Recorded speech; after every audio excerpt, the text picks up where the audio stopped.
Hello दोस्तों, नमस्कार। कैसे हैं? आशा ही नहीं पूर्ण विश्वास है कि आप बिल्कुल सही होंगे, स्वस्थ और व्यस्त और मस्त होंगे। जीवन में सुख रहने का बसा एक यार। आधार है मुस्कुराते रहना। आज हम बात करेंगे माँ वैष्णो देवी यात्रा की। किसी भी शहर से आप कहीं भी रह रहे हैं, माता वैष्णो की यात्रा के लिए आपको सबसे पहले जम्मू स्टेशन जाना पड़ेगा, जो कि लगभग हर राज्य के रेलवे स्टेशन से जुड़ा हुआ है। जम्मू रेलवे स्टेशन, तो आप सबसे पहले जब जम्मू स्टेशन पहुंच जाएंगे, वैसे तो आजकल माता वैष्णो के कटरा स्थान तक भी ले जाने लगे हैं, ट्रेनें की सुविधा हो गई है, लेकिन कुछ शहरों के लिए ही है। तो इसमें आपको सबसे पहले जम्मू तक की ट्रेन देखनी पड़ेगी। उसके बाद से आपको वहाँ पे एसी नॉन एसी बसें मिलेंगी, जिसके द्वारा आप मनोहर दृश्य देखते हुए स्टेशन की तरफ बढ़ेंगे, यानी कटरा की तरफ बढ़ेंगे।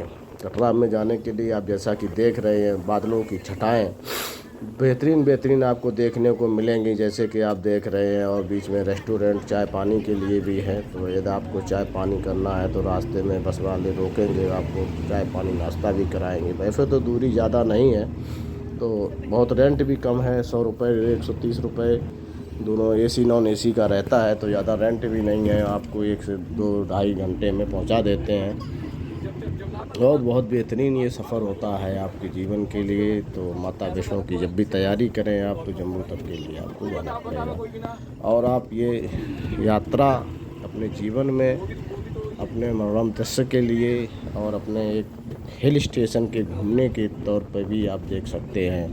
माँ वैष्णो देवी ने अपना दरबार पर्वतों के ऊपर लगाया है, पर्वत पे अपना दरबार बनाया है, जो कि दुनिया हिंदुस्तान ही नहीं, देश विदेश से लोग भी जम्मू माता के दर्शन करने के लिए कटरा पहुंचते हैं, वैष्णो माता के दर्शन के लिए कटरा पहुंचते हैं। ये हमारे सभी शक्तिपीठों में सबसे शक्तिपीठ मंदिर माना जाता है, और माना ही जाता नहीं, ये सबसे सब शक्तिशाली शक्तिपीठ मंदिरों में माता का ये दरबार है। तो भवन में पहुंचने के बाद आप थक तो जाते हैं, लेकिन कैसे भी आप वहाँ पहुँचेंगे तो फिर देखिए आपकी थकावट उतर जाती है, आपका मन एकदम बढ़िया हो जाता है। आप सभी दुखों से दूर हो जाते हैं। एक बार माता के दर्शन के लिए आप विचार बनाइए और जाइए, घूम कर आइए, देखिए कि कितना स्वर्णिम दृश्य माता के पावन दरबार में कितना बढ़िया लगता है। आप जब ऊपर दरबार पहुँचेंगे तो देखेंगे वहाँ से छटा निराली है माता के दरबार की। रास्ते में हरियाली आपको बहुत मिलेगी देखने को। जैसे जब जम्मू से मैं जब जा रहा था रास्ते में, तो इस तरीके से देखिए आप बाहरी ये जो सीन है कितनी अच्छी लग रही है। हरे भरे पेड़ पौधे हैं, हरे बड़े पहाड़ हैं, कोई बादलों की छटाएं देखिए आप किस तरीके से। आप यहाँ की हरियाली बेहतरीन है। तो इस तरीके से आप जैसा कि देख रहे हैं, बेहतरीन बिल्कुल दृश्य आपको ये देखने को, मनोहर दृश्य आपको देखने को मिलेंगे। जम्मू तक जाने में आपको रास्ते में इस तरीके के पहाड़ियाँ, पहाड़, हरियाली, रास्ते और कई प्रकार के जानवर भी देखने को आपको मिलेंगे, जो कि यहाँ की जंगली जानवर हैं। और आपको इधर यात्रा जो है अपने निजी वाहन से करते हैं, तब भी आप किसी न किसी के आगे पीछे चलाएं तो ज़्यादा बढ़िया है, सिंगल जाने की ज़रूरत नहीं है। और अब तो रास्ता बहुत अच्छी हो गई है, इसलिए जाने में कोई दिक्कत भी नहीं है। तो जैसा कि आप देख रहे हैं, मोड़ों पर एकदम सवारी स्लो हो जाती है जिस भी मोड़ पर, क्योंकि मोड़ पर क्रॉसिंग अगर आ जाती है तो बड़ी टेंशन हो जाती है। तो इसलिए आप मोड़ पर वाहन को बिल्कुल स्लो चलाएं अगर आप अपने पर्सनल वाहन से जा रहे हैं, नहीं तो हादसा का शिकार हो सकते हैं।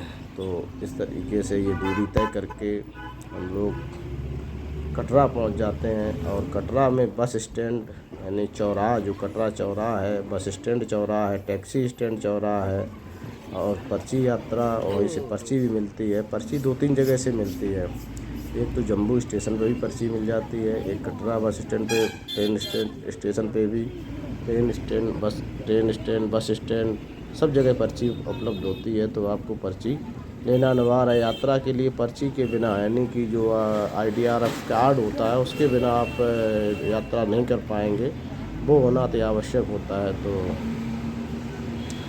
इस तरीके से आप देख रहे हैं ये जम्मू का मार्केट है और एक बेहतरीन मार्केट सजा रखा है यहाँ के, चूँकि यहाँ पर्यटक इतने आते हैं तो उसकी वजह से उन्होंने बेहतरीन तरीके से मार्केट को सजा के रखा है।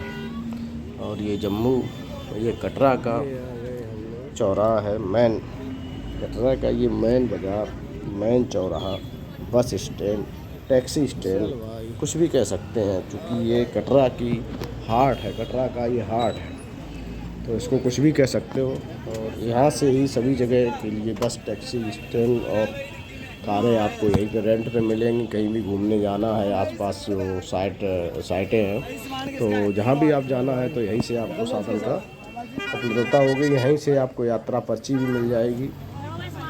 क्योंकि जैसा कि आप देख रहे हैं ये कार स्टैंड है और इधर ये ऑटो स्टैंड था पहले और नीचे ये बस स्टैंड है। तो ये इसराइल बोर्ड द्वारा डेवलप बिल्डिंग है जिसमें आपको रहने और खाने का इंतजाम भी रहता है, लेकिन ये ऑनलाइन पहले से बुकिंग करानी पड़ती है। आजकल ये पहले से बुक हो जाता है। तो इस तरीके से जम्मू आने के बाद अब हम लोग यहाँ पे स्नान करके खाना खाएंगे, रेस्ट करेंगे, उसके बाद में निकलेंगे। तो ये सब होने के बाद 4 घंटे आराम करने के बाद अब हम आए हैं पर्ची बनवाने के लिए। पर्ची बनवाएंगे यहाँ से और पर्ची बनवाने के बाद चढ़ाई की तैयारी करेंगे। तो चढ़ाई, चूँकि हम लोग सुबह 8 बजे आ गए थे, 12 बजे कटरा आ गए थे, खाना पीना खा के 2 बजे लेट गए, तो हम लोगों ने 6-7 बजे तक आराम किया। उसके बाद में पर्ची लिया।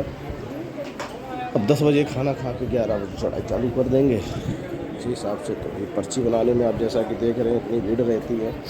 पर्ची बनाने में आपको पर्ची पहले ले लेनी होती है, क्योंकि पर्ची बनाने में भीड़ हो जाती है कभी कभी। वैसे तो पर्ची बहुत जगह बनती है, इसलिए ज़्यादा भीड़ का सामना नहीं करना पड़ता है और पर्ची बहुत आराम से 15 से 20 मिनट में बन जाती है। कोई टेंशन की बात नहीं है, 15 से 20-30 मिनट में बन जाती, कोई दिक्कत। जब भीड़ होती है बहुत ज़्यादा नहीं, वैसे तो 2 मिनट में बन जाती है।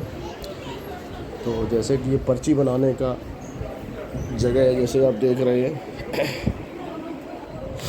ये पर्ची बनाने के लिए बैरिकेडिंग की गई है जिससे कि कोई दिक्कत ना हो यात्रियों को पर्ची बनवाने में। तो बहुत ही सिस्टम से ये यात्रा कराई जाती है जिससे किसी प्रकार के यात्री को किसी प्रकार का कष्ट और किसी प्रकार की हानि ना हो। तो चूँकि ये क्षेत्र थोड़ा सा पहले से ही खतरनाक क्षेत्र रहा है, तो इसलिए उसमें थोड़ा सुधार और एक एक व्यक्ति की गिनती रखना बहुत ज़रूरी है। तो इसलिए ये यात्रा पर्ची दी जाती है जिसमें पूरा आधार नंबर लिया जाता है। तो जिस भक्त को भी माता वैष्णो की यात्रा के लिए जाना है, अपना आधार कार्ड लेके बहुत ज़रूरी है जाना। आधार कार्ड अगर आप लेके नहीं जा रहे हैं तो आपका RDF कार्ड बनना मुश्किल होगा। अगर कार्ड नहीं बना तो आप दर्शन के लिए जाना भी मुश्किल हो जाएगा, इसलिए RDF कार्ड बनवाना बहुत ज़रूरी है। तो ये जैसे कि आप देख रहे हैं कार्ड बनवाने में भी काफ़ी टाइम लग गया। उसके बाद हम लोगों ने ये कार्ड जब बनवा लिए तो होटल में कमरे में आके एंजॉय भी किया। कार्ड सभी ने अपना अपना दर्शाया, सभी ने बताया कि रेडी हैं, तैयार हैं। और इस तरीके से मनोरंजन होटल के रूम में करते हुए सभी अपना अपना कार्ड को प्रदर्शित करते हैं और खुशी माता के जयकारे लगा रहे हैं। तो इस तरीके से आप जैसे देख रहे हैं माता के जयकारे लगाते हुए सभी भक्त रेडी निकल लिए हैं। तो रास्ते में जगह जगह स्टूडियो भी बना रखे हैं जिसमें आप माता के साथ फ़ोटो खिंचा सकते हैं। माता के साथ आप या जगन्नाथ की फ़ोटो लगी हुई है, भैया जी की फ़ोटो लगी हुई है, राम जी की फ़ोटो लगी हुई है। गाना गा रहे हैं,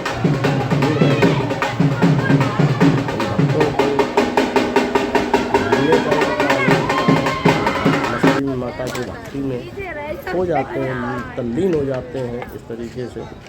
और माता के चरणों में अपनी आस्था इतने विभोर हो जाते हैं कि माता से कहते हैं भजनों में वो अपना नृत्य करते हुए माता के दरबार, माता के भवन के रास्ते में कई प्रकार की खाने पीने की दुकानें लगी रहती हैं, इसलिए आप रुके नहीं रह सकते। आप लंच डिनर के समय 24 घंटे की दुकानें खुली रहती हैं। रास्ते में आप देखेंगे कई जगह देखेंगे तो भक्त नृत्य करते हुए आगे बढ़ते हैं। आप जैसा कि देख रहे हैं ये माता के दरबार जगह जगह बने रहते हैं, जिनमें आप फोटो खिंचाने के लिए आपकी व्यवस्था है, क्योंकि माता के वहाँ पे तो दरबार में भवन में तो फोटो आप खिंचा नहीं सकते हैं। तो उन्होंने स्टूडियो बना रखे हैं वैसी तरीके से बिल्कुल, अच्छा, कि आपको हूबहू फ़ोटो वैसा ही लगेगा कि ये यहाँ पे फ़ोटो आप खिंचवा सकते हैं अपना। तो ये सब स्टूडियो है, जैसे कि आप देख रहे हैं स्टूडियो के दृश्य हैं ये। और इनमें इन्होंने अमरनाथ की फ़ोटो, शंकर पार्वती की फ़ोटो, बाबा भोले की फ़ोटो, इस तरीके से कई प्रकार के पेड़ वृक्ष, कश्मीर की फ़ोटो, माता का दरबार और माँ दुर्गे की फ़ोटो, इस तरीके से अलग अलग कई प्रकार के सिंह वाहिनी माता, कई अलग अलग फ़ोटो लगा रखे हैं। तो इस तरीके से आप जैसा कि देख रहे हैं, तो आप जब भी जाएं तो पूरा लुत्फ़ उठाएं। तो माता वैष्णो देवी एक बार भवन के दर्शन ज़रूर करके आएँ, माता के ज़रूर गुफा में ज़रूर दर्शन करके आएँ। ये शक्ति पीठों में सबसे शक्तिशाली शक्तिपीठ मानी जाती है माँ वैष्णो देवी की। तो यहाँ पर जगह जगह लिखा भी रहता है कहाँ पे कौन सी व्यवस्था मिलेगी, कहाँ पालकी की व्यवस्था मिलेगी, कहाँ हवाई जहाज़ की व्यवस्था, हेलीकॉप्टर की व्यवस्था मिलेगी, कहाँ पालकी की व्यवस्था मिलेगी, कहाँ पिट्ठू की व्यवस्था मिलेगी, कहाँ घोड़े की व्यवस्था मिलेगी, कहाँ ट्रॉली की व्यवस्था मिलेगी, कहाँ जो टैक्सियाँ चलती हैं उनकी व्यवस्था मिलेगी। जगह जगह लिखा हुआ है। वैसे अर्धकुंवारी से लेके भवन तक ये जो व्यवस्था आपको मिलती है, और तो ये बहुत ही बेहतरीन कर दिया गया है रास्ता। वैसे अब जिसकी दिक्कत है, परेशानी है शरीर में, तो वो अपना पिट्ठू लेके, पालकी लेके, घोड़ा लेके जा सकता है, कोई दिक्कत की बात नहीं है। तो यात्रा बाण गंगा से स्टार्ट करके अर्धकुंवारी तक, अर्धकुंवारी के बाद ही रिक्शे भी मिलते हैं, ई बैटरी गाड़ियाँ भी मिलती हैं। जैसे ये गाड़ी देख रहे हैं आप, इस तरीके की भी ट्रॉलियाँ चलने लगी जो बच्चों के लिए हैं। ये रेंट पे भी मिलती हैं और रेंट पे चलाने वाले भी मिलते हैं, दोनों तरीके से आप ले सकते हैं। रेंट पे भी इसको ले सकते हैं, सामान बच्चे को लटा ले, खुद भी चला सकते हैं, और या फिर पिट्ठू खुद लेके जाते हैं। तो इनके दोनों के रेंट अलग अलग हैं। जैसा कि ये ट्रॉली देख रहे हैं, ये अपना खुद ही बंदा लेके जा रहा है, और बच्चे को सामान अपना बिठा लिया, सामान रख लिया, अपना लेके खुद ही जा रहा है। तो इस तरीके दोनों तरीके से ट्रॉलियाँ उपलब्ध हैं, आपको जैसा चाहिए। और जैसे कि ये ट्रॉली जा रही थी, तो ये बंदा यहीं का लेके जा रहा है, इसका रेंट अलग होगा। अगर आप ट्रॉली किराए पे ले रहे हैं, उसका रेंट अलग होगा। तो जैसे ही आपको होता है, ऐसे सब जैसे भी लगे वैसे आप जा सकते हैं। भक्त थक जाते हैं तो रास्ते में बैठ के आराम करने लगते हैं। तो अब ये जैसे कि देख रहे हैं, ये अर्धकुंवारी से जिन भक्तों को अर्धकुंवारी के दर्शन करने होते हैं, वो भक्त अर्धकुंवारी में पर्ची ले लेते हैं पहले से, और माता के भवन की ओर निकल जाते हैं। चूँकि अर्धकुंवारी में नंबर बहुत बाद में आता है, तो मैंने एक बंदा भेज के पर्ची ले ली है, तो मेरा 88 नंबर आया है, और अभी नंबर वहाँ पे 2 चल रहा है। आएगा तो 2 यानी कि हमको 86 नंबर के बाद आएगा। तो जब तक हम भवन से दर्शन करके आ जाएंगे, तब तक हमारा नंबर नहीं आएगा। तो इस तरीके से भवन से पर्ची लेके हम लोग सीधे एक बंदे को भेज दिया ऊपर से। चूँकि यहाँ जो ये श्राइन बोर्ड का रेस्टोरेंट है, पूजा नाम का, यहाँ से आप सीधे निकल जाएंगे तो 1 किलोमीटर कम पड़ जाएगा, और एक बंदा ऊपर आगे जाके मिल जाएगा। तो यहाँ से ट्रॉली मिलती हैं, वहाँ पे वो मिलेगा आगे, स्पीड में तो जहाँ से ई रिक्शा मिलते हैं। तो इस तरीके से आप सभी लोगों को चढ़ने की ज़रूरत नहीं है। लौटते समय जब भैरव बाबा से दर्शन करके जब आएंगे तो अर्धकुंवारी के रास्ते से ही आएंगे, तो अर्धकुंवारी में फिर दर्शन किए जाएंगे। तो अब हम लोग सीधे भवन की तरफ निकलेंगे और माता के दर्शन करेंगे। तो चूँकि ये रात का समय है, ठंडी ज़्यादा नहीं है, गर्म है, पैदल चलने में पसीना आ रहा है, इसलिए ज़्यादा कोई ठंडी नहीं है। तो अगस्त का महीना यहाँ आने के लिए बहुत बढ़िया है। अगस्त, सितंबर, अक्टूबर, नवंबर तक कोई आने में बड़ी दिक्कत नहीं है। ठंडी भी नहीं मिलेगी आपको तो गर्मी भी नहीं मिलेगी। ये समय आने के लिए यहाँ बेहतरीन है। तो यहाँ से 5 किलोमीटर माता का भवन रह जाता है।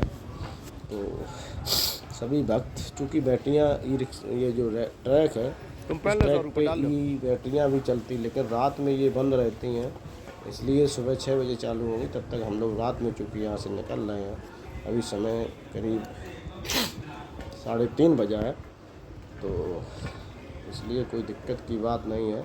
अभी खाली ट्रैक है, आराम से हम लोग पहुँच जाएंगे भवन। तब तक तुमको 1.5 किलोमीटर कम 6 बजे तक माता के भवन में सीधा का ऊंचाई भी थी वो। बहुत बेहतरीन तरीके से आप माता के दर्शन करने के लिए रात में अगर सुबह पहुंच जाएंगे, आरती के समय में आरती भी शामिल हो सकते हैं, नहीं हो सकते हैं तो बाद में दर्शन आपको बहुत लाइव दर्शन ये श्रद्धा चैनल पे भी आते हैं माता के। ये देखो अपने आप हो गया। आप दर्शन करें माता रानी के। भक्त अपने आराम से चल रहे हैं, क्योंकि रात का समय है, ज़्यादा भीड़ भी नहीं है और कोई दिक्कत परेशानी की बात नहीं, क्योंकि लाइट की व्यवस्था पूरे रास्ते में है। जहाँ चढ़ाई नहीं, आ जाओ स्पीड। बरसात धूप से भी बचाने के लिए टीन भी पूरे रास्ते लगा हुआ है। इलाका है खतरनाक। और अब तो व्यवस्था बहुत अच्छी हो गई है, कहीं आपको पैर नहीं जलेंगे आपके कहीं भी। टीन की व्यवस्था पूरे रास्ते भर कर दी गई है और ये बहुत ही बढ़िया रास्ता बना दिया गया है। तो एक बार माता के दर्शन करने के लिए अपना विचार ज़रूर बनाएं। माता तो बुलाती हैं, लेकिन हम आप विचार नहीं बना पाते हैं, इसलिए विचार बनाएं और माता के दरबार की ओर प्रस्थान करें। जय माता दी बोलकर कमेंट करें कि आप वैष्णो माता कब गए थे। इंसान जीवन में कल करेंगे पर छोड़ता रहता है, लेकिन वो कल कभी नहीं आता है। इंसान को धर्म कर्म में भी समय बिताना चाहिए, अपने देवी देवताओं के स्थान पर भी घूमना चाहिए, क्योंकि जीवन का कोई भरोसा नहीं है कब जीवन का अंतिम दिन हो जाए। इस तरीके से जब हम 3 किलोमीटर आगे बढ़ते हैं तो 2 किलोमीटर पहले से माता के भवन के दर्शन हो जाते हैं। और जैसे ही हमने जूम करके कैमरे से ये मैंने वीडियो लिया तो आधी थकावट उतर जाती है माता के दर्शन, केवल भवन के दर्शन करने से। त्रिकुट पहाड़ की ये दर्शन अद्भुत छटा बिखेरता है, अद्भुत ये दृश्य माता के दरबार, माता के भवन का बिखेरता है। और आप जैसे कि देख रहे हैं माता का दरबार कितना मनोरम, सुंदर दृश्य, मनोहर दृश्य लगता है। जो भक्त नहीं गए हैं माता के दरबार में, एक बार जाने का प्रयास ज़रूर करें दोस्तों। और जीवन में कल करेंगे मेरा समय आएगा, कभी आपका समय नहीं आता है, ये सत्य है। जब 25 के हो गए, जब छोटे थे तो बड़े हो जाएं, जब बड़े थे तो 25 के हो जाएं, 25 के हो गए, फिर 30 के हो गए, 30 के 45 के हो गए, ऐसे ये जीवन चलता रहेगा और आप आगे बढ़ते रहेंगे, लेकिन कभी भी अपने लिए समय पर्सनल निकालने का मौका नहीं मिलेगा। इसलिए आप अपना समय निकालने का प्रयास ज़रूर करें। आप प्रयास करेंगे तब हो पाएगा, कल कभी नहीं आता, टुमारो नेवर कैम। इसलिए कोई काम कल पर ना छोड़ें, अपने लिए भी थोड़ा बहुत समय निकालें। बच्चों के लिए तो हम लोग करते ही हैं, लेकिन अपने लिए भी कुछ ना कुछ करें। अपने लिए आप क्या कर सकते हैं, आप इसी तरीके से घूमने फिरने के कभी कभी प्रोग्राम बनाएं, ये बहुत ज़रूरी है। तो माता रानी के दरबार घूम कर ज़रूर आएँ। और जिस तरीके से आप देख रहे हैं कि त्रिकुट पहाड़ों के बीच माता का दरबार, भव्य दरबार सजा हुआ है। जो माता का भवन त्रिकुट पहाड़ों के बीच में बना हुआ है, बहुत ही मनोहर दृश्य है ये। अगर आप स्वस्थ हैं तो पैदल यात्रा करके ही जाएं, तो ये उसका विशेष अनुभव, विशेष फ़ायदा मिलेगा। और इस तरीके से आप भवन के दर्शन कर रहे हैं। यहाँ जाने के बाद स्नान किए जाते हैं। स्नान करने वाला पानी बहुत ही चिल्ड, बहुत ही शीतल, बहुत ही ठंडा होता है, जो कि रास्ते की आपकी सारी थकान चुटकियों में, सेकंडों में मिटा। आपकी थकान रास्ते भर की जो 14 किलोमीटर आप पैदल चलकर आए हैं, 1 सेकंड में गायब हो जाएगी। पूरा दिमाग आपका एकदम सही काम करने लगेगा। चिल्ड स्नान, कटु स्नान जिसको बोलते हैं। और वैसे भी हमारे ऋषि मुनियों ने जिस तरीके से मंदिरों का निर्माण ऊंचाइयों पर कराया है, उसका भी कोई ना कोई साइंटिफिक रीज़न ज़रूर है। कटु स्नान तो आपने ठंडे पानी का स्नान तो सुना ही होगा, तो उससे भी कोई ना कोई फ़ायदा होता। वैसे तो आदमी घर में करता नहीं है, लेकिन जब आप ऐसे दैवी स्थानों पर, ऐसे तीर्थ स्थानों पर, इस तरीके के स्थानों पे जाते हैं, तो आप ज़रूर स्नान, कटु स्नान करते हैं। ठंडे पानी से स्नान करते से कई सारी बीमारियां होती, कई सारी बीमारियां होती, पेट से संबंधित बीमारियां होती हैं। उन बीमारियों में आराम मिलता है, ऐसा मैंने सुना, समझा और पढ़ा है। और जैसा कि आप ये देख रहे हैं दृश्य, ये रोपवे का दृश्य है। एक रोप, इसमें 2 रोपवे चलती है, एक ऊपर जाती है, एक नीचे आती है। तो वही ये दृश्य है, एक ऊपर जा रही थी और एक नीचे आ रही थी। तो ये रोपवे ट्राली है, इसमें आप बैठ के जाने में आपको दिक्कत नहीं होगी। वैसे भैरव बाबा की चढ़ाई एकदम खड़ी चढ़ाई है, तो उसमें थोड़ा सा कष्ट होता है लोगों को, क्योंकि चढ़ाई इतनी ज़बरदस्त है। एकदम खड़ी चढ़ाई होने के कारण कई लोग थक जाते हैं बहुत जल्द। तो मेरा मानना कि छोटे छोटे कदमों से आपको भैरव बाबा की चढ़ाई चढ़नी चाहिए।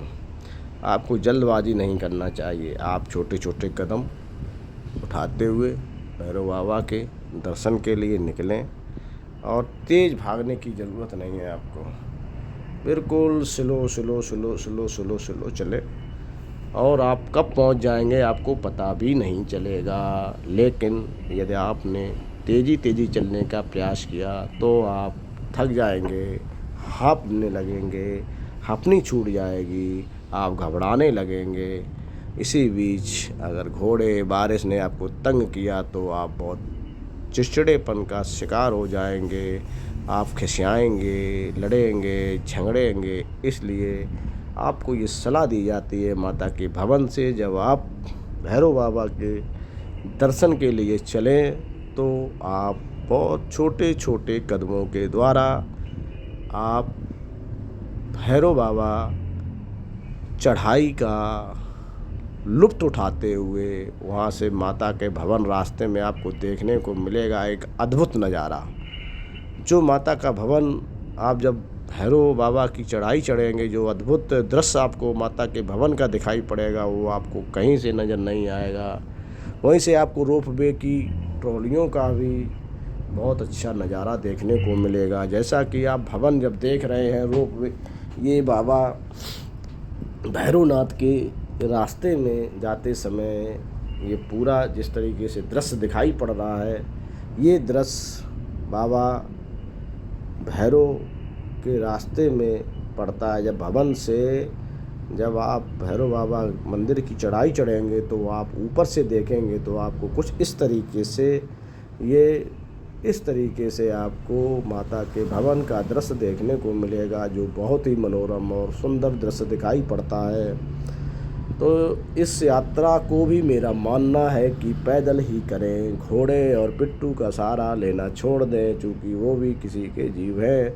आपको यदि स्वस्थ नहीं है, अस्वस्थ हैं, तो आप ले सकते हैं, ट्रॉली का सहारा ले सकते हैं, पिट्ठू घोड़े का सहारा ले सकते हैं, आप पालकी का सहारा ले सकते हैं।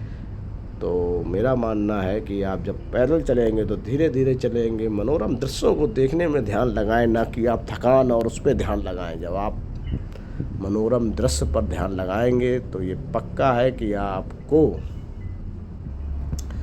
ये दृश्य जब आप देखेंगे तो आपको थकान बिल्कुल मिट जाएगी। और ये बहुत बेहतरीन दृश्य है। जैसा कि आप देख रहे माता के भवन का दृश्य, अद्भुत नज़ारा।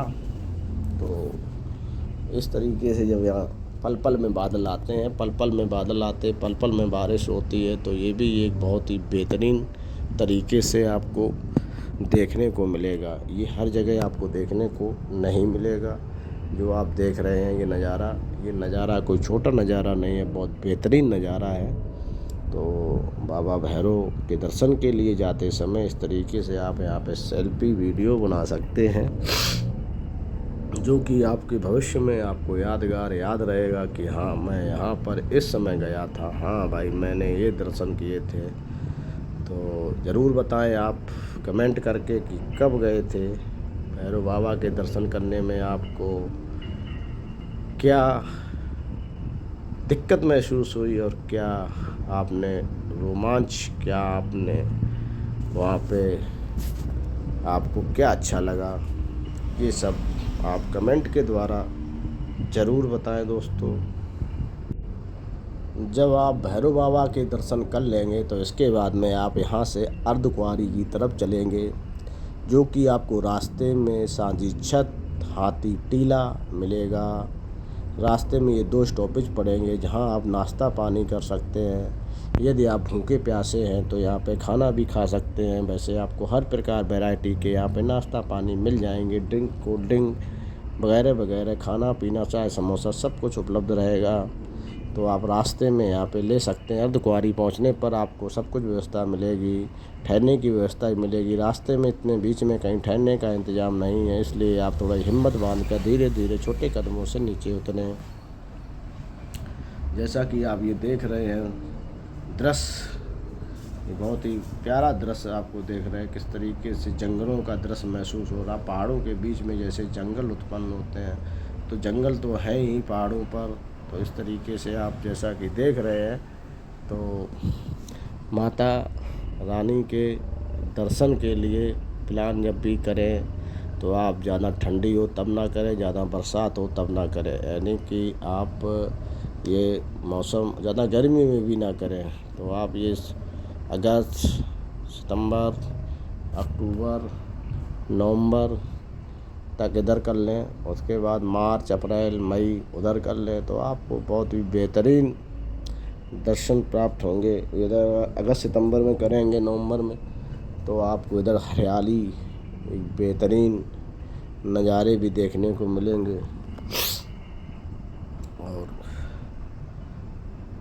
आपको अपने सिद्धांतों पर हिसाब से चलना चाहिए और अपने धार्मिक स्थलों पर भगवान और देवी देवताओं का नाम जपते हुए आगे बढ़ना चाहिए। यहाँ आकर आपको माता रानी के दर्शन, जय माता दी के जयकारे लगाते रहना चाहिए। नेटवर्क थोड़ी आ रहा है। प्रकृति यहाँ पे बेहतरीन है। जैसे कि आप देख रहे हैं पानी बरसने लगा है, तो यहाँ पे जो जानवर हैं या जो बंदर हैं किस तरीके से अपने अपने बच्चों को समेट कर बिठा लिया है।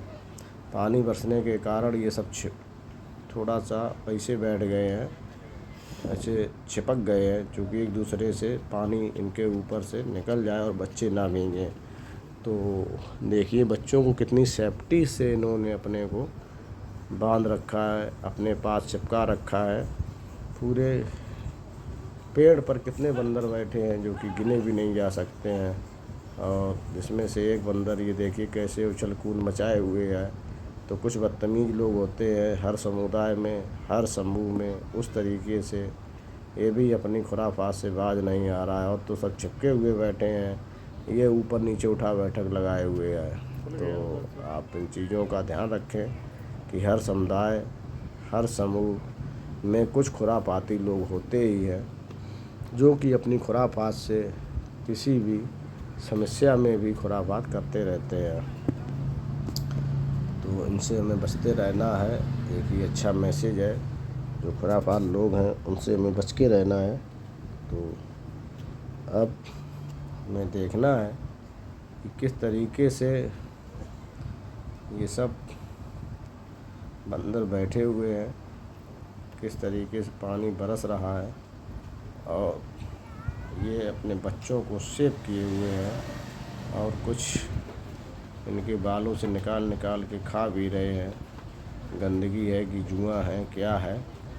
और यहाँ से जब माता रानी के भवन को जब देखा तो एक रमणीक फ्लैश, एक रमणीक दृश्य माता रानी का भवन इस तरीके से नज़र आया, जो कि बहुत ही अद्भुत, बहुत ही प्यारा, बहुत ही शानदार दृश्य देखने को मिला। और ये त्रिकुटा पहाड़ों के दृश्य आप देखिए, जिस तरीके से आपको ये देखने में आ रहा है, ये बहुत ही रमणीक दृश्य है, बहुत ही सुंदर दृश्य है। माता का भवन का जो ये दृश्य आप देख रहे हैं, यदि आप पैदल रास्ता तय नहीं करेंगे माता के भवन से भैरव बाबा के, तो ये दिखाई भी नहीं पड़ पाएगा इस तरीके से। चूँकि जब आप उधर से आएंगे तो आपको नहीं पड़ेगा, जब ये ऊंचाई पे आप जाएंगे तभी आपको ये दृश्य देखने को मिलेगा, जो कि बहुत ही बेहतरीन दृश्य है। माता की यहाँ से गुफा, मंदिर और श्राइन बोर्ड की बिल्डिंग्स बिल्कुल साफ नज़र आते हैं। तो बहुत ही बेहतरीन माता रानी का दरबार सजा है यहाँ पे। तो पिछली बार आप कब आए थे माता रानी के दरबार में, ये कमेंट करके ज़रूर बताएं आप, जिससे हमको भी पता चलेगा कि माता रानी के कितने भक्त हैं, कितने भक्त आते रहते हैं, कितने भक्त जाते रहते हैं। जब आप कमेंट करते हैं तो मुझको भी पता चलता है कि आप वीडियो कितने गहन अध्ययन से देख रहे हैं और वीडियो में आपको क्या अच्छा लगा, ये भी कमेंट करके बताएं। माता के दर्शन यहाँ 3 पिंडियों के रूप में होते हैं, जो कि माना जाता है माँ काली, रास्ता ही ऐसी है, यहाँ पर क्या करोगे। और माँ सरस्वती और माँ दुर्गे के ये रूप हैं। तो इस तरीके से ये तीनों पिंडी के रूप में होते हैं।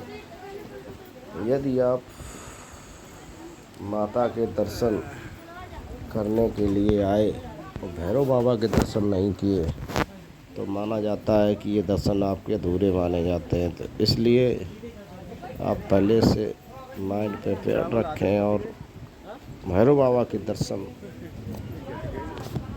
ज़रूर कर लें भाइयों। और थोड़ा सा आपको लगेगा टफ है, लेकिन जब आप ऊपर पहुंचेंगे तो आपको वहाँ से बेहतरीन दृश्य देखने को मिलेंगे, जिससे आपकी पूरी थकावट, पूरी थकान निकल जाएगी। तो आप एक बार भैरव जी मंदिर ज़रूर आए। भैरव जी मंदिर पे आने के बाद जब आप यहाँ से त्रिकुट पहाड़ों के दृश्य देखेंगे, माता का भवन देखेंगे, तो लगेगा कि हम कितने ऊंचाई पे आ गए। यहाँ से आपको बादल नीचे महसूस होंगे, आप ऊपर महसूस करेंगे अपने को। तो माता रानी के दरबार में आने के लिए आपको पहले से ही प्री प्लान करना पड़ेगा। ये आवाज़ माता रानी का दरबार ऊंचाई पे लगा है, उसका भी कुछ कारण होगा। तो माता रानी का दरबार ऊंचाई पे क्यों लगाया गया है, इसका भी कुछ ना कुछ कारण ज़रूर होगा, साइंटिफिक रीज़न होगा। और जब आप पैदल चलते हैं तो आपके अंदर शरीर में जो वायु जमा होती है या जो वायु फंसी होती है अंतड़ियों में, जब आप मेहनत करते हैं, चढ़ाई चढ़ते हैं तो निकल जाती है। एक ये भी हो सकता है क्योंकि अगर शरीर में आपके गंदी वायु बसी हुई है और कई दिनों कई सालों से बसी रहती तो ये बीमारी बनाती है। इसलिए जब आप ऊपर चढ़ाई चढ़ते हैं तो इस तरीके की वायु आपके शरीर से बेकार करने वाली वायु बाहर निकल जाती है और आपका शरीर स्वस्थ हो जाता है। तो इस तरीके से भी कुछ साइंटिफिक रीज़न हमारे धार्मिक स्थलों से जोड़ के धार्मिक स्थलों को ऊंचाई पे बनाया गया है, जिससे जब आप मेहनत करेंगे, आपका शरीर मेहनत करेगा तो स्वस्थ होंगे, आप अपने को स्वस्थ महसूस करेंगे। तो आपको इस तरीके से कोई दिक्कत परेशानी फिर नहीं होगी। तो आपको पैदल यात्रा ही करने के लिए बनाया गया है, लेकिन अपनी सुविधा अनुसार लोग अब ये पिट्ठू, घोड़े, ट्रॉली, ई रिक्शा, हेलीकॉप्टर की व्यवस्थाएं लेने लगे हैं। जो हेलीकॉप्टर से आएगा जाएगा उसको ये दृश्य, जो रमणीक दृश्य आप देख रहे हैं, जो माता का ये भवन देख रहे हैं, उसको कहाँ ये दृश्य मिल पाएंगे देखने को, वो कभी नहीं देख पाएगा। ये यहाँ से देखिए जिस तरीके से यहाँ से पूरा दरबार माँ का भवन कितना सुंदर दिख रहा है, क्या समझ रहे हो आप, वो कभी देख पाएगा। घोड़े पिट्ठू वाले बड़े स्पीड में ले जाते हैं, वो भी दाएं बाएं नहीं देख पाता है व्यक्ति, क्योंकि घोड़े में बैठने में भी डर लगता है। आप कभी जब यात्रा करें तो जो घोड़े पे बैठता है उसकी तरफ देखिएगा कैसे मुंह उसका बना रहता है, क्योंकि वो डरता हुआ बैठा होता है, डरा सहमा जैसा लगता है। तो आपको यदि जाना ही है तो रोप वे से जाए आप, तो आप किसी जानवर पे बैठ के जाने के बजाय जब आपको रोप वे मिल रहा है तो रोप वे पे बैठें। और रोप वे की व्यवस्था बहुत अच्छी ये व्यवस्था है माता रानी के दरबार में। और ये व्यवस्थाएं पहले नहीं थी, ये सब व्यवस्थाएं अभी की गई हैं रोप वे की, और अच्छा है। हमारे बुजुर्ग माता पिता, हमारे जो अस्वस्थ यात्री है, उनके लिए अगर ये व्यवस्थाएं नहीं होंगी तो वो कैसे जा पाएंगे। तो उनके लिए ये पिट्ठू, घोड़े, ई ट्रॉली, रोप वे और आजकल कुर्सियाँ भी ट्रॉली टाइप में चलने लगी, जो बच्चों और सामान को ढोने में, कभी कभी बड़े भी उसमें बैठ जाते क्योंकि उनकी क्षमता मजबूती अच्छी है, तो वो भी बड़े लोग भी बैठ जाते हैं। तो जैसा कि आप ये सब अभी रास्ते में देख रहे थे, तो हम भैरव बाबा के मंदिर पहुंचने वाले हैं। भैरव बाबा के मंदिर में दर्शन करके यहाँ से हम अर्धकुंवारी की तरफ प्रस्थान करेंगे। तो ये बार बार जो आपको ये दृश्य इतना मनोरम है, दृश्य इतना अद्भुत है, दृश्य इतना रमणीक है, सुंदर है, हर्षोल्लास पैदा करने वाला है, इसलिए इसको बार बार आपको दिखाया जा रहा है।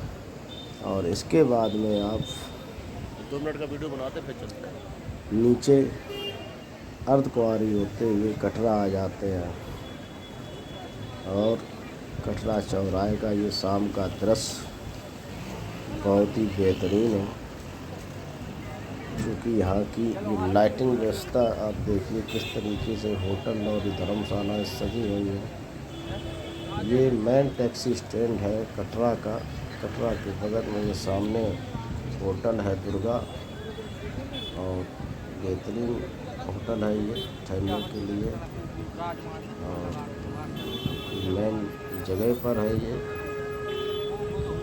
अच्छा है, चौराहे के चारों तरफ होटल रेस्टोरेंट की कोई कमी नहीं है, होटलों की भी कमी नहीं है और रेस्टोरेंट की भी कमी नहीं है। यहाँ पर एक सेंटर में फुब्बारा भी लगा हुआ है। फुब्बारा को शाम को एंजॉय करते हैं लोग, सेल्फी लेते हैं, वीडियो बनाते हैं और मज़े करते हैं। यहाँ से माता का दरबार भी दिखाई पड़ता है और यहाँ से बादलों की छटाएं देखिए किस तरीके से कलरफुल क्लाउड दिखाई पड़ रहे हैं, नीले पीले सफ़ेद किस तरीके से बादल दिखाई पड़ रहे हैं। आप देखिए दो दो कलर के बादल दिखाई पड़ रहे हैं, और ये सामने माता का भवन दिखाई पड़ रहा है। ऊपर देखिए आप ये देखिए अब माता का भवन भी यहाँ से दिखाई पड़ रहा है, आप गौर से देखिए तो किस तरीके से आपको बेहतरीन नज़ारे देखने को मिल रहे हैं। ये कटरा चौराहा, Katra bus stand, Katra taxi stand, Katra private stand, और नीचे श्राइन बोर्ड का अन्नपूर्णा जो रुकने और ठहरने और खाने का इंतजाम है, वहाँ पे भी आप हैं। और इसके बाद हम चलते हैं कटरा श्री माता वैष्णो देवी कटरा रेलवे स्टेशन। अब आपको रेलवे स्टेशन का दृश्य दिखाएंगे। तो ये रेलवे स्टेशन बहुत ही बेहतरीन तरीके से बनाई गई है। यहाँ पर बहुत ही बेहतरीन व्यवस्थाएं की गई हैं, और यहाँ पर मॉल भी है बगल में, तो अगर आपको शॉपिंग करनी है तो आप शॉपिंग भी कर सकते हैं। और जिस तरीके से आप देख रहे हैं यहाँ से पूरा माता का दरबार, ये मॉल आपको दिखाई पड़ रही है, ये स्टेशन, ये पूरे स्टेशन का भव्यता नज़र आ रही है। हब स्टेशन बना हुआ है और ये एंट्रेंस स्टेशन का है। ये श्री माता वैष्णो देवी कटरा जैसा कि लिखा हुआ तीनों भाषाओं में, ये स्टेशन का नज़ारा है। भक्तों का तांता यहाँ लगा ही रहता है आने जाने वालों का, क्योंकि यहाँ से काफ़ी गाड़ियाँ हैं जो लगभग सभी समय पर उपलब्ध हैं। तो कोई गाड़ी आ रही होती है, कोई गाड़ी जा रही होती है, इसलिए भक्तों का तांता लगा रहता है। और यहाँ पर भी IDRF कार्ड यानी कि यात्रा पर्ची यहाँ से भी बनती है, तो आप यहाँ पे भी बनवा सकते हैं। जैसे आप उतरे पहले अपना पर्ची यात्रा बनवा लें और आप जाते हैं तो सीधे निकल जा सकते हैं। आपको स्टेशन से बाणगंगा यहाँ से 2-2.25 किलोमीटर पड़ती है। एक 1.25 किलोमीटर ये बस स्टैंड पड़ेगा, वहाँ से 1.25 किलोमीटर बाणगंगा पड़ेगा, यानी 2.5 किलोमीटर की दूरी है। तो आप सीधे वहाँ से यात्रा अपनी कटरा रेलवे स्टेशन से भी प्रारंभ कर सकते हैं और बाणगंगा में स्नान करें, वहाँ से अपना माता रानी का जयकारा लगाकर आप आगे बढ़ सकते हैं। इस तरीके से पावन दरबार के लिए यात्रा यहाँ से ही प्रारंभ कर सकते हैं। और माँ वैष्णो देवी की यात्रा हमारे जीवन में कितना महत्व रखती है, ये कमेंट करके ज़रूर बताएं। और माता रानी का दरबार पावन दरबार है। यहाँ अगर अभी तक आपने प्लान नहीं किया है तो ज़रूर करें। और माता रानी के ये जो आपको दिखाई पड़ रहा है ये रेलवे स्टेशन हमारा कटरा है। वैष्णो देवी रेलवे स्टेशन कटरा है, जो कि हमारा प्लेटफार्म ऊपर से रास्ता देखेंगे नीचे काफ़ी डाउन में है, तो सभी छतें दिख रही हैं प्लेटफार्म की। यहाँ से जब आप नीचे पहुँचेंगे तो ये स्टेशन काफ़ी ऊपर से काफ़ी नीचे बनाया गया है।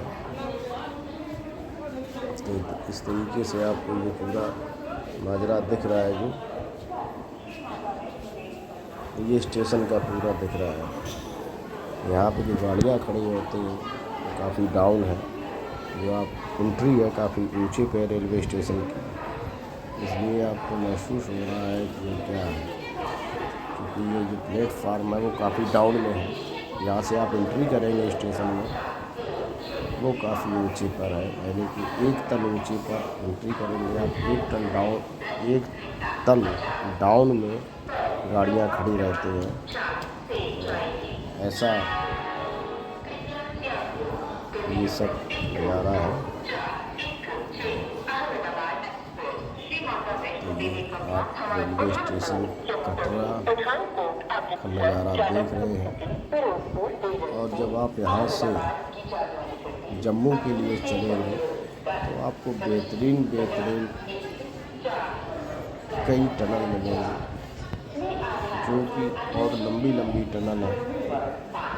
तो इन टनलों का भी आनंद आप लेंगे और टनल का आनंद लेने के लिए आप जम्मू पहुँचेंगे। जम्मू से प्लेन एरिया चालू हो जाती है। इधर तो ये पहाड़ी इलाका है, तो पहाड़ में अप डाउन भी चलता है। तो काफ़ी मशक्क़त के बाद ये ट्रैक बनाया जा सका है। इस तरीके से आप ट्रेनों को देख रहे हैं, ये खड़ी हुई हैं अपने अपने समय से गंतव्य स्थान के लिए रवाना हो। थोड़ी देर यहीं, थोड़ी देर रुको। का समय नहीं हुआ है, इसलिए ये सभी रेस्ट में खड़ी हुई हैं। उसके बाद में ये अपने अपने गंतव्य स्थान के लिए रवाना हो जाएंगे। तो जम्मू से कटरा के बीच में स्टॉपेज पड़ता है ऊधम नगर में गाड़ी काफ़ी स्टॉपेज है। और जम्मू पहुंचने के लिए बीच में एक बड़ी स्टेशन उधमपुर पड़ेगी, इसका नाम बदलकर अब दूसरा रख दिया गया है। तो अभी आपको वो भी बताएंगे। तो जिस तरीके से आपसे यहाँ नज़ारा देख रहे हैं कटरा स्टेशन का, इस तरीके से कटरा स्टेशन पूरी आपको समझ में आ रही होगी। इस तरीके से कटरा स्टेशन है। अब अंदर बाहर से दोनों तरफ से आपको स्टेशन का नज़ारा देखने को मिला। और ये जो स्टेशन है एंट्री के बाद में काफ़ी डाउन में है, यानी कि करीब 10 से 15 फीट डाउन में बना हुआ है रेलवे ट्रैक। इसलिए लगता है कि हम नीचे जा रहे हैं, गड्ढे में जा रहे हैं। और ट्रेनें कोई ऊपर से अलग से समझ में आती है कि नीचे प्लेटफार्म काफ़ी है, तो आपको नीचे उतरकर इन प्लेटफार्मों पर पहुंचना होता है। और इसके बाद में ये स्टेशन बहुत ही बेहतरीन स्टेशनों में से एक स्टेशन है। यहाँ पर यात्रियों के लिए ठहरने की व्यवस्था काफ़ी है, काफ़ी वेटिंग रूम बनाए गए हैं, काफ़ी वेटिंग हॉल बनाया गया है बड़ा। और बाहर फील्ड काफ़ी दिखाया था आपको, लंबा चौड़ा है। तो जब ये गाड़ी यहाँ से जम्मू के लिए चल रही है, तो आपको टनलें दिखाएंगे। जो टनल आपको बहुत बेहतरीन महसूस होंगी, और देखो किस तरीके से टेक्नोलॉजी का प्रयोग करके ये ट्रैक बनाया गया है। हमारे इंजीनियरों ने कितनी मेहनत की है, किस तरीके से ये ट्रैक बना के तैयार किया गया है। उनको बहुत बहुत धन्यवाद देना होगा, क्योंकि अगर जहाँ पे गहराई है तो पुल बनाए गए हैं, ऊंचाई है तो टनल बनाए गए हैं। तो एक अनोखा संगम है टनल और पुलों का। हर टनल के बाद एक पुल है और हर पुल के बाद एक टनल है। ये सिलसिला जम्मू तक इसी तरीके का है। तो टनल पहली आपको देखिए, पहली टनल में आप प्रवेश कर रहे हैं। ये देखो इसकी वजह से आए थे ये जो खान। ये टनलें काफ़ी लंबी लंबी हैं। तो अभी क्या हुआ अंकल, अभी लंबी है ये। महसूस होता है बहुत तेज़ चल रही है, अंधेरा हो जाता है पूरी गाड़ी में। जैसे कि आप वीडियो में देख रहे हैं, पूरा अंधेरा हो गया है। जहाँ जहाँ लाइट लगी हुई है तो थोड़ा सा समझ में आता है, उसके बाद फिर अंधेरा हो जाता है। जब लाइट आ जाती है तो फिर रोशनी मिल जाती है और गाड़ी में पूरा अंधेरा ही चलता है इस तरीके, जब तक टनल क्रॉस नहीं हो जाती है। तो जैसा कि आप देख रहे हैं, तो इधर आप टनलों में आनंद नहीं लिया है तो आप ऐसी ट्रेन से रिजर्वेशन कराएं जो जम्मू से ना होकर कटरा से हो। क्योंकि कटरा से सभी ट्रेनों का है नहीं, तो आप ऐसा भी कर सकते हैं, कटरा से लोकल या एक जनरल सफ़र भी कर सकते हैं किसी गाड़ी में। आप जम्मू से अपना स्टेशन गाड़ी चेंज कर लें। तो मैंने भी यही किया कि मैं ट्रेन से ही आया, तो बस से था, लेकिन जब वापसी मैंने किया है तो यहाँ से ट्रेन से किया, चूँकि मुझे टनल को भी देखना था। तो मैंने यहाँ से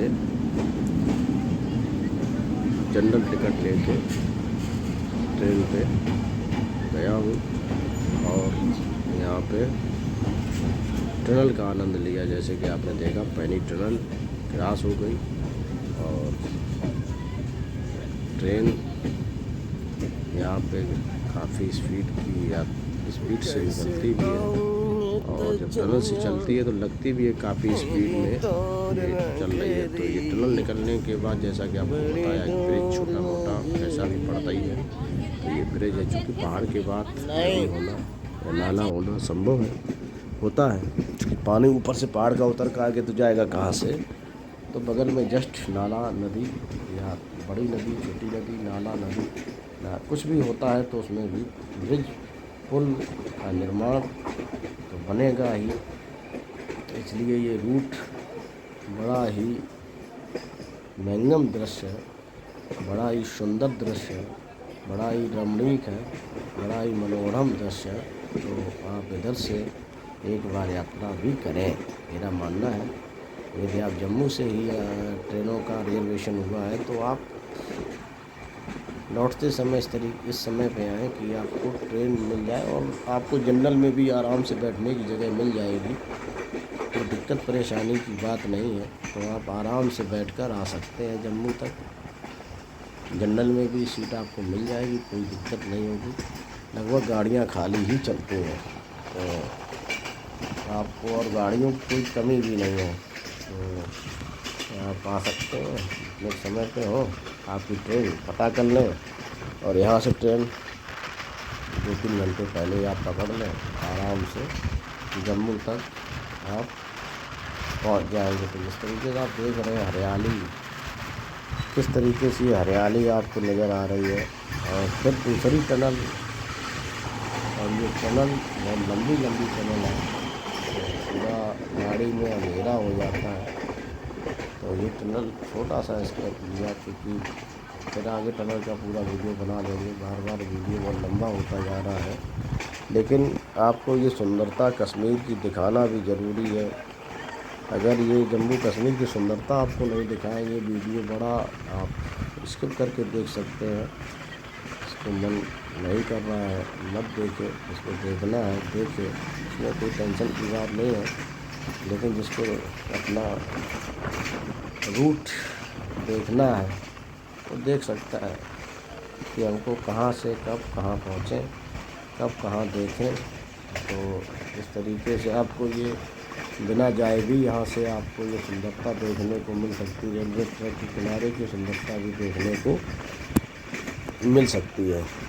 और टनल तीसरी चालू हो गई, तो जैसा कि आप देख रहे हैं जब ट्रेन चालू होती है बिल्कुल अंधेरा छा जाता है पूरी गाड़ी में। बल्ब लगा रहता है तो रोशनी आ जाती है, और बल्ब जैसे हट जाता है तो वीडियो कट कर कर के छोटे। फिर देखिए एक पुल मिला, तो जैसे टनल मिलेगी फिर एक पुल मिलेगा, फिर एक टनल मिलेगी फिर एक पुल मिलेगा, टनल के बाद पुल, पुल के बाद टनल। ये यहाँ पे ये सिस्टम ही ऐसा है। तो आपको लंबे लंबे पुल भी दिखाएंगे। तो ये इसी तरीके से पूरा वीडियो में आपको दिखाने का प्रयास किया है कि ये कैसा लगता है। अगर आप रेल से यात्रा करेंगे तो कैसे कैसे दृश्य आपको बीच में देखने को मिलेंगे। यदि आप घूमने आए तो ये ज़रूर देखें हरियाली, ज़रूर देखें सीनरी, ज़रूर देखें ये हरियाली और रास्ते, ज़रूर देखें ये पहाड़ियाँ, ज़रूर देखें ये पहाड़, ज़रूर देखें नदियाँ, ज़रूर देखें टनल, ज़रूर देखें सुरंगें। इस तरीके से आपको देखने को मिल रही हैं। जैसा कि आप देख रहे हैं हरियाली बिल्कुल, देखिए किस तरीके से हरियाली है। चूँकि ये बरसात का महीना चल रहा है तो हरियाली ही हरियाली है चारों तरफ। जैसा कि आप देख रहे हैं कहीं ऊंचा है कहीं नीचा है, यहाँ की ज़मीन समतल नहीं है, ज़मीन में पहाड़ी इलाका है ये। तो उधर मिट्टी वाले पहाड़ भी हैं, पत्थर वाले भी पहाड़ हैं, दोनों प्रकार के पहाड़ पाए जाते हैं। तो जैसा कि आप देख ही रहे हैं ये, तो इस तरीके से जब आप घूमने आए तो इन चीज़ों को भी ज़रूर दृश्यों को देखें। माता रानी के दर्शन के साथ साथ इन चीज़ों का भी अवलोकन ज़रूर करना चाहिए, क्योंकि ये भी हमारे जीवन का एक पार्ट्स होते हैं। घूमना फिरना, देखना, माता के दर्शन करें। चौथी टनल में हम प्रवेश कर गए हैं। काफ़ी अंधेरा हो गया है, गाड़ी में अंधेरा हो ही जाता है टनल में, क्योंकि ये टनल का मतलब ही है सुरंग, और सुरंग में अंधेरा ही होता है। लेकिन फिर भी जो लाइटिंग की व्यवस्था की गई है उसकी वजह से ये लाइटें लप लप आ रही है। ये सब लाइटें हैं, गाड़ी निकल रही है, लाइटें देखने को मिल रही हैं, लेकिन फिर भी लाइट उतना कवर नहीं, लाइटिंग की व्यवस्था उतनी अच्छी नहीं है कि पूरी लाइन से लगी हो तो रोशनी रहे। लेकिन ये दूर दूर लाइट की व्यवस्था है, इसलिए हमको ये रोशनी पूरी पर्याप्त गाड़ी के डिब्बे में या बाहर टनल देखने में नहीं आ रही है। और ये टनल काफ़ी लंबी है, तो जैसा कि आप देख रहे हो, इसीलिए ये जो है वीडियो भी इसमें काफ़ी बड़ा बना दिया इस टनल का। क्योंकि टनल अभी कट कट करके बनाया था, अभी वह थोड़ा लंबा बना दिया, जिससे आपको महसूस हो कि कितनी बड़ी बड़ी टनल है। सबसे देखिए आप 2 मिनट, 1 मिनट, 3 मिनट गाड़ियाँ चलती टनल से, तब क्रॉस होती है, तो आप पता कर सकते हैं कितनी लंबी टनल। क्योंकि गाड़ी की स्पीड कम से कम 80 होगी, 80 से कम नहीं है, और फिर भी ये 3-3 मिनट लगा रही है, 4-4 मिनट लगा रही है। इसका मतलब है टनल बहुत लंबी है। अब देखिए जैसे ही टनल निकली और उसके बाद में ये पहाड़ चालू हो जाता है, और पहाड़ ये टनल के बाद पुल भी मिलेगा। क्योंकि ये टनल बहुत लंबी थी, इसलिए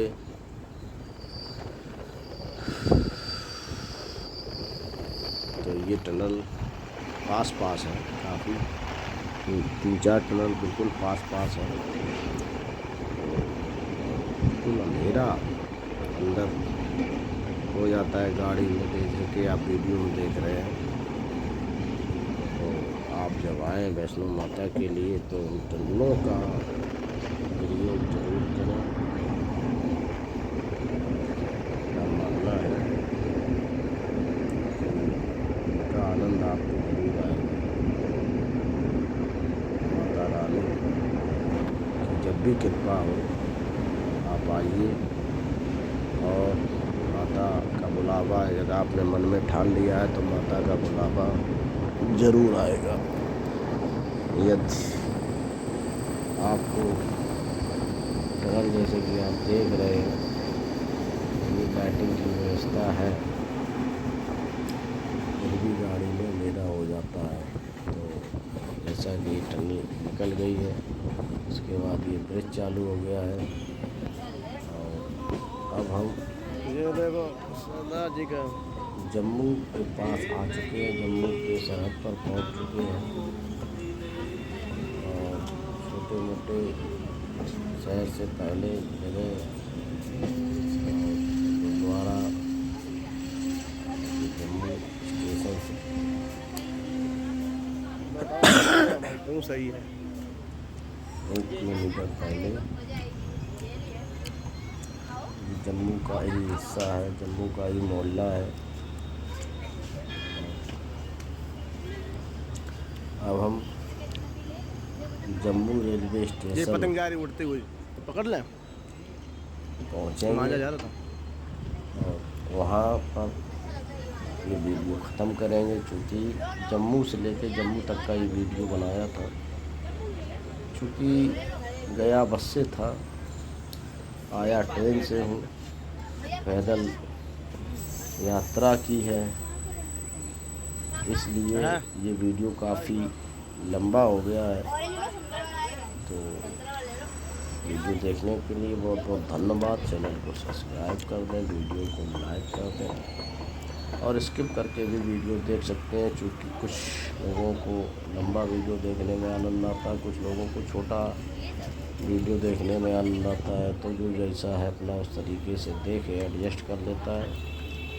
और ये जम्मू कश्मीर का ये पूरा वृतांत सुना आपने। माता वैष्णो दरबार, हरे बाबा के दर्शन किए